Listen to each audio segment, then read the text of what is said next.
Hello, so today's video is going to be something a little bit different. I have won two fragrances in a giveaway that I don't think I would ever have bought or probably even tried. So I thought I'd just review them, tell you what I think of them, and just talk about this fragrance line in general. So I've won the fragrances from Kylie Minogue. So I've won Lovers Fleur and also Lovers Noir. So these were released back in 2025.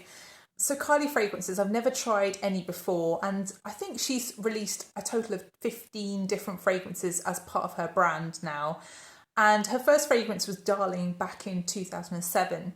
And that fragrance was created by Thierry Vasseur of Guerlain fame, so the guy behind Lancome's Hypnose, behind Dior Addict, and of course also lots of Guerlain fragrances. So I'm shocked that that fragrance Darling has not had more success than it has had. So these two fragrances are clearly part of the same line. They have the same bottle design, and actually the bottles even fit together, and they even have Kylie Minogue's initials on them as well. I think the bottles look a bit like flashbulbs, camera flashbulbs, and I'm not sure whether that's what's intended, but that's what I think of when I see them. So both of these fragrances are female marketed, but I think Lovers Noir is described as a more masculine leaning unisex fragrance, even though it is female marketed.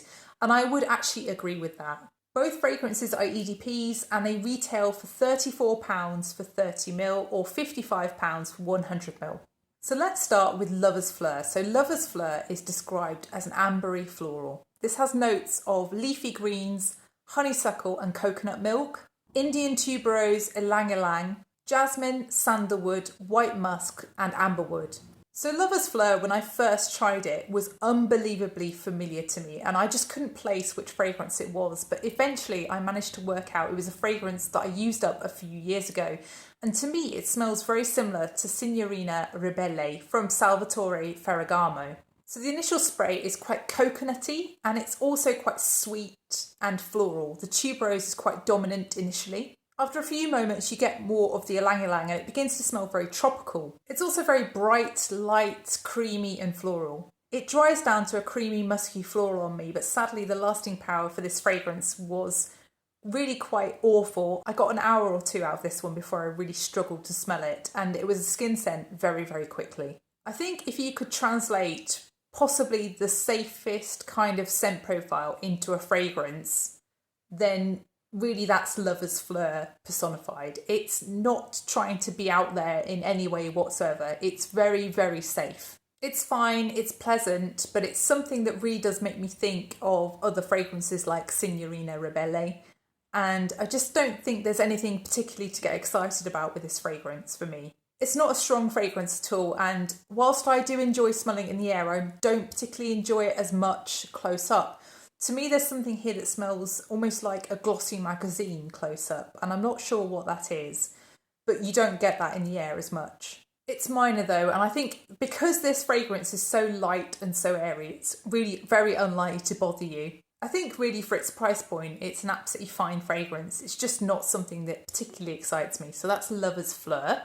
So next is Lovers Noir, and this has notes of crisp green apple, sage and pink pepper, French lavender, artemisia, cacao absolute, cashmere woods, tonka bean and patchouli. So this one is a totally different fragrance to Lovers Fleur, and I think people could be incredibly confused by the way these fragrances are being marketed, particularly with the bottles being matching and also with the word noir. I think people might be expecting perhaps an evening version rather than something I would expect to find in a male marketed fragrance. So this fragrance is again very airy and it's also quite bright, but there's also a slightly sparkly feel to this. The lavender is quite prominent early on.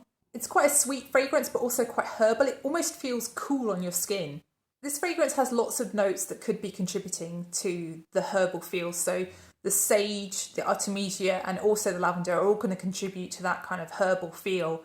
But I think most prominently it really is the lavender. Although the artemisia might be adding to the slightly green feel here. I always think artemisia reminds me a little bit of a sour apple sometimes, or sometimes something quite woody. It depends on the context. But I don't get anything, overtly artemisia-like in this fragrance, but I definitely do get an overall herbal feel. So this fragrance overall is musky, woody and creamy. The cashmere is definitely prominent. You definitely get that sort of dense powderiness that cashmere brings. But this fragrance for sure softens into the dry down. The dry down is all about a very soft powderiness alongside a slightly herbal spiced tonka. It's really a sweet and spiced, gentle fragrance overall in the dry down.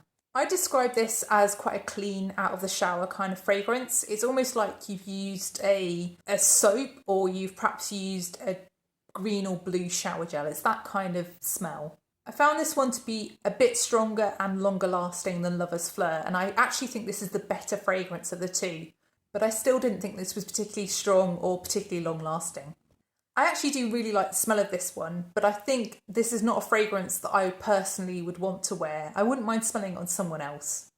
I think again, if you imagine the most generic male marketed fragrance and took away any kind of harshness, that's really what you would get with this fragrance. It's really quite a soft, powdery feeling fragrance, but it definitely does have a generic male marketed kind of feel about it.